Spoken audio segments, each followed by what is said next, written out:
Olá, alunos do quinto ano, tudo bem com vocês? Espero que estejam todos bem. Pessoal, vamos retomar agora nosso estudo do conteúdo de História. Estamos agora no capítulo 4. Essa aqui é a primeira parte do estudo do livro Buriti mais História, página 64 até 70. Olha só, pessoal, então confirmando aqui, estamos agora no capítulo 4 da unidade 2. E quero lembrar vocês que eu já publiquei o estudo do capítulo 3. Se você ainda não viu o estudo do capítulo 3, é só clicar no card, que eu vou deixar aqui em cima, que você será direcionado para o vídeo. Bom, pessoal, antes de iniciar o estudo do capítulo 4, eu quero fazer com vocês aqui uma revisão de tudo que nós estudamos até agora. Tudo bem? Começando lá no primeiro capítulo da unidade 1. Nós começamos lá no estudo da pré-história. E nós vimos lá, naquele início, os nômades, que eram grupos humanos que viviam em um local, sobreviviam através da coleta de frutos, da caça de animais, e ao acabar o alimento de uma determinada região, esses grupos mudavam de um lugar para o outro em busca de alimentos. E esse grupo eram os nômades. Bom, esse grupo de humanos, né, de homens, que ficavam mudando de um lugar para o outro, com o passar do tempo, foi desenvolvendo a agricultura. E quando eles desenvolveram a agricultura, eles fixaram a sua residência em um local, formando as aldeias. E lá no estudo que nós fizemos anteriormente, as aldeias, havia na aldeia uma divisão dos poderes. Nós estudamos que o poder político e o poder religioso se concentravam na mão de uma mesma pessoa, né? Então foi isso que nós estudamos.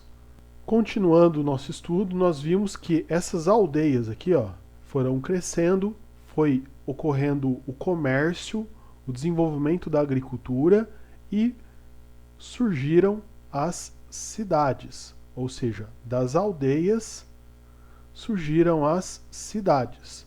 E aí, novamente, no estudo das cidades, nós vimos que havia uma separação de poderes. Pessoas que detinham o poder e pessoas que não tinham poder. Tudo bem?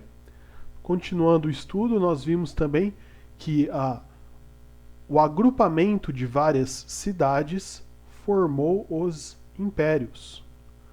Então, muitas cidades foram sendo agrupadas, anexadas umas às outras, formando os impérios, que foi o último capítulo que nós estudamos. E agora, pessoal, nós vamos falar no capítulo 4 sobre a cidadania. O capítulo 4 inteiro ele vai girar em torno da cidadania, que vem a ser a distribuição dos poderes. Então é um assunto recorrente que nós vimos lá nas aldeias, depois nós vimos também na organização em cidades, e agora com a distribuição dos poderes através dessa palavrinha aqui, né, da cidadania. É sobre isso que vai tratar este capítulo. E esse texto, logo aqui no início, ele vem falando sobre o Código de Hammurabi, que foi um livro que inclusive eu citei na aula anterior, um livro que continha as leis, um conjunto de leis que organizava, olha só, a Babilônia. Estão lembrados disso? Ó? Na Babilônia, um dos primeiros tratados jurídicos de que se tem registro é o Código de Hammurabi. Então, o que era esse Código de Hammurabi? Era um livro que continha, neste livro, todas as leis que organizava a vida das pessoas. Tudo bem?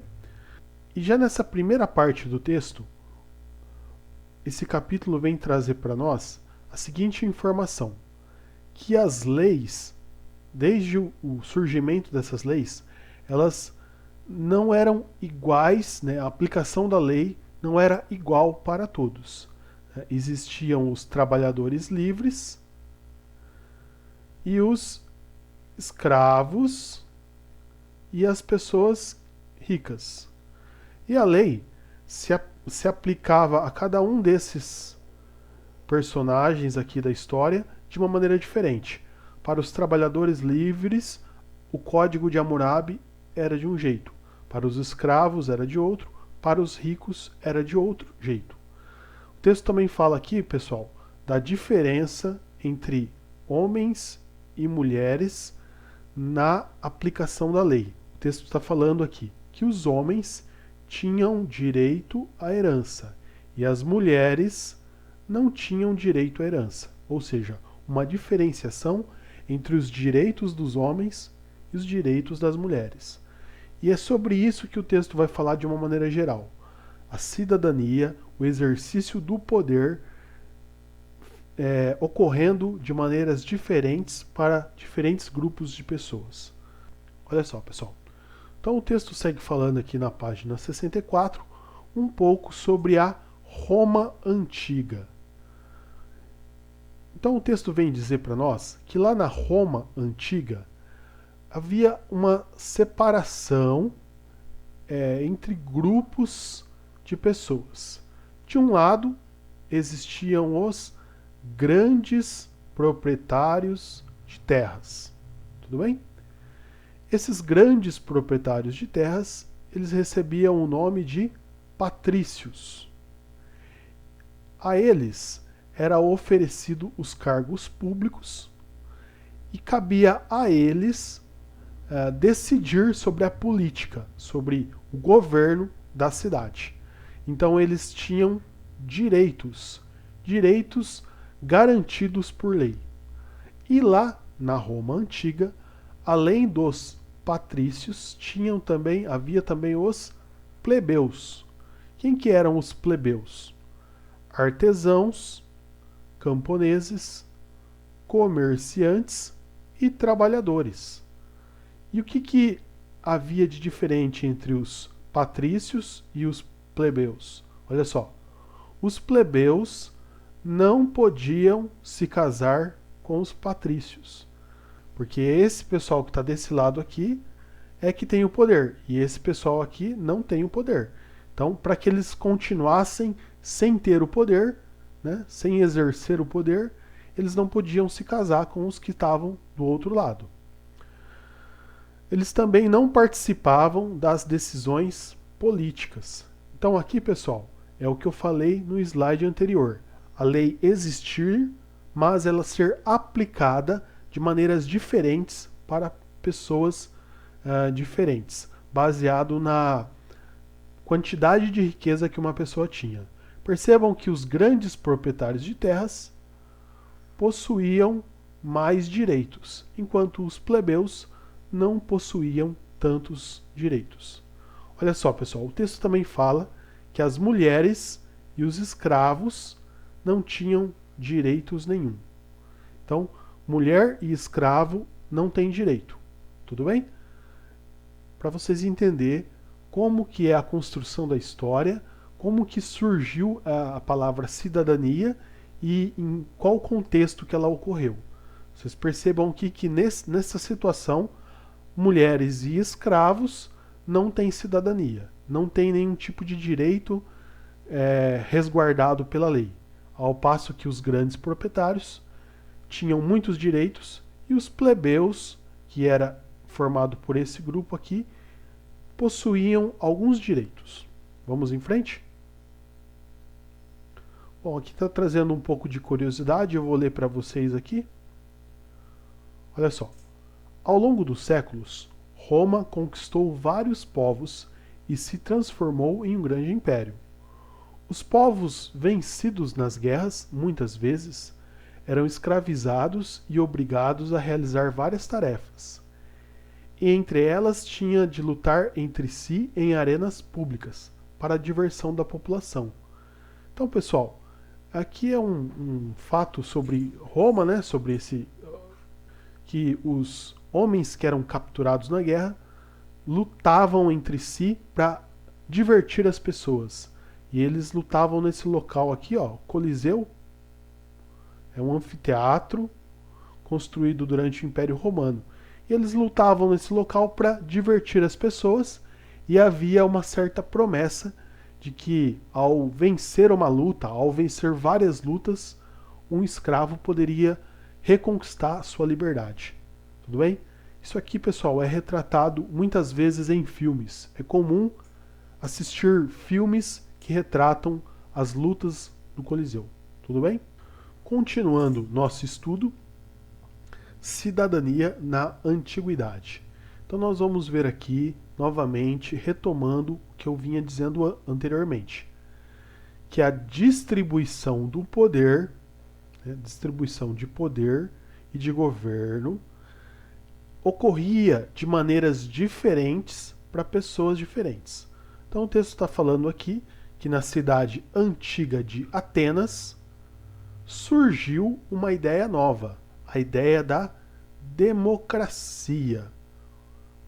O que trazia essa ideia? Origem grega, significa governo, poder do povo. Governo, o poder do povo. Então aqui é o começo da ideia da distribuição do poder e do governo para o povo, para todas as pessoas. Olha só, na democracia ateniense, todos os cidadãos deviam participar das decisões políticas por meio de assembleias e votações. Esse regime é diferente da monarquia, em que o poder está nas mãos apenas de uma pessoa e é transferida de forma hereditária. Então o texto está trazendo aqui para a gente 3 modelos de poder, né, de governo. Está trazendo a democracia, que era a novidade que surgiu em Atenas. Temos também a oligarquia. Né? A oligarquia, a forma de governo em que um pequeno número de pessoas controla o poder.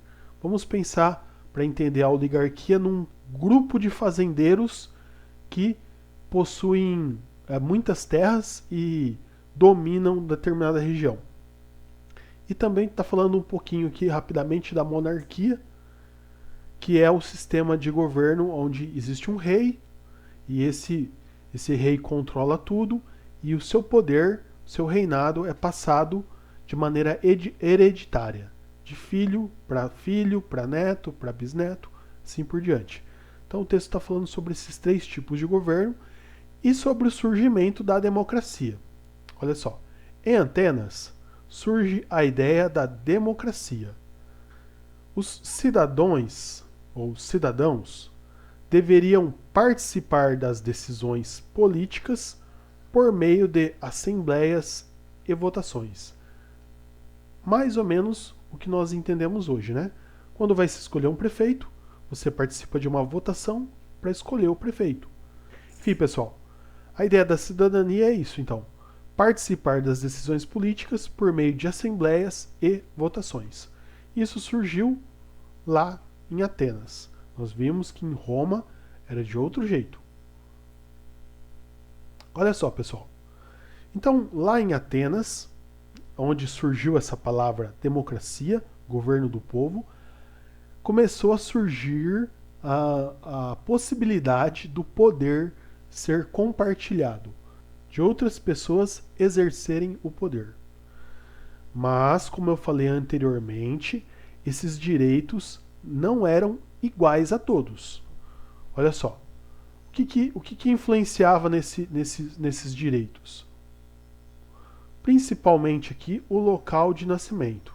Então, nasceu em Atenas e possui grande quantidade de terras. Então, esses aqui são chamados de eupátridas. Eles nascem em Atenas, possuem grandes quantidades de terras e eles podem tomar as decisões. Tudo bem? Bom, além dos eupátridas, o texto apresenta também os demiurgos. Quem são os demiurgos? São pessoas que nasceram em Atenas e possuem pequeno comércio ou pequenas propriedades. São conhecidas como demiurgos e também possuem alguns direitos. Tudo bem? Além dos demiurgos, temos também os tetas. Quem são os tetas? São pessoas que nasceram em Atenas, mas não possuem terra e não possuem nenhum tipo de comércio. Tudo bem?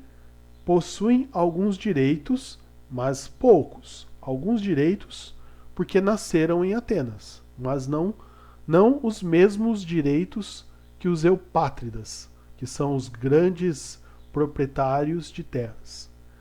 O texto também traz para nós os metecos. Olha só, tá aqui, ó, metecos. Quem que são os metecos? São pessoas que não nasceram em Atenas. Elas nasceram em outras cidades. Então elas não possuem direitos, elas não possuem o poder de participar das decisões. Ok? E o texto também fala aqui um pouco sobre as pessoas escravizadas por guerras. Então, lá em Atenas, quando havia uma guerra e um povo era conquistado, esse povo que perdeu a guerra, ele era levado como escravo. Então, havia lá em Atenas também os escravos, e havia também outro tipo de escravo, que era a pessoa que acumulava muitas dívidas, não conseguia pagar suas dívidas, não conseguia honrar suas dívidas, ela perdia a sua cidadania e era obrigada a servir a pessoa para quem ela estava devendo. Ela virava uma espécie de escravo, um pouquinho difícil de entender, mas basicamente é isso. Você está devendo muito para uma pessoa, não consegue pagar, então você vai virar escravo daquela pessoa, até saldar sua dívida. Tudo bem? Isso também existia lá em Atenas.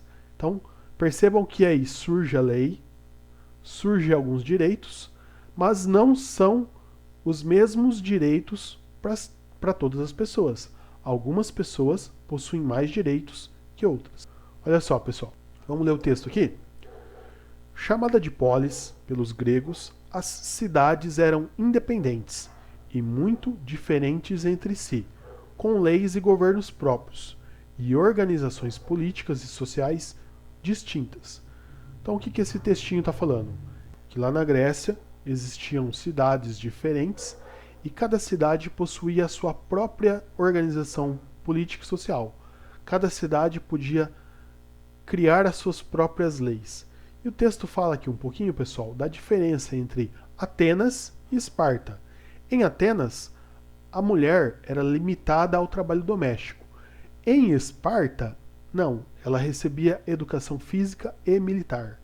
Então, cidades diferentes do mesmo império, com leis diferentes e maneiras diferentes de se organizar. Olha só, pessoal. Então aqui está falando, o texto continua aqui falando sobre Atenas, e ele está dizendo que, com o passar dos anos, começou a haver muitas lutas para que se mudasse o sistema de leis, para que mais pessoas pudessem participar das decisões, para que mais pessoas tivessem acesso às leis e aos seus direitos. Então passou aí, entre 2.400 e 2.600 anos atrás, revoltas e pressões populares, para que se modificasse essas leis. E ocorreu algumas mudanças. Olha só, o conceito de democracia ganhou força. E a cidadania foi estendida a todos os homens maiores de 18 anos e filhos de pai e mãe atenienses. Entretanto, as mulheres, os escravos e as pessoas não nascidas em Atenas não eram consideradas cidadãs e estavam excluídas da participação política nas instituições daquela cidade. Então eu fiz um resuminho aqui, ó, para a gente entender melhor isso aí. Olha só, pessoal. Vamos seguir aqui o resumo. Como que era antes, ó? Haviam lá os eupátridas, eles nascem em Atenas, possuem grandes propriedades e possuem muitos direitos. Temos também o demiurgo. Nasce em Atenas, possui pouca terra ou algum comércio e possui alguns direitos. Depois temos os tetas. Nasce em Atenas, não possui terras nem comércio, possui alguns direitos. Tudo bem? Temos aqui na sequência os metecos, não nasceram em Atenas, não possuem direitos. As mulheres, nasceu em Atenas ou não nasceu em Atenas, não possuem direitos. De forma nenhuma, mulheres não têm direitos. E os escravos, que podiam possuir dívidas, e aí eram escravos por causa das dívidas, e os capturados em guerras. Pessoas capturadas em guerras viravam escravos. E eles não possuíam direitos. Então, como eu disse no texto, como eu falei, passado alguns anos, pressões populares, revoltas e aumentou as reivindicações, ocorreram algumas mudanças que eu deixei aqui em vermelho. Ó.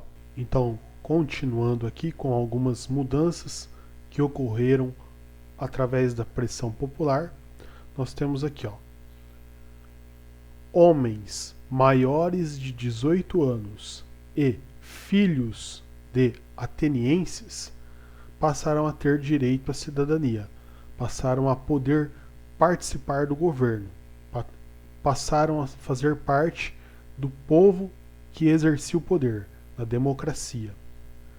Outra mudança, na verdade, outra coisa que não mudou, a questão das mulheres. As mulheres, sendo nascidas em Atenas ou não nascidas em Atenas, mulheres, de qualquer forma, não exerciam poder político, não tinham direitos políticos, não participavam das decisões. Então, essas são algumas mudanças que ocorreram depois de alguns anos em Atenas, que modificou um pouco a estrutura do poder, a distribuição do poder entre as pessoas. Então, algumas mudanças para vocês entenderem como que é o processo do nascimento da cidadania no mundo. Tudo bem? Vamos em frente?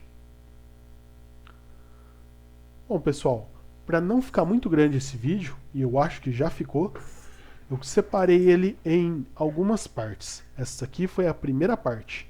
Então, eu quero pedir para vocês, se você ainda não conhece o canal, inscreva-se no meu canal. Deixe o seu like no vídeo. E compartilhe esse vídeo com outros alunos. Nos vemos na segunda parte. Até a próxima. Tchau!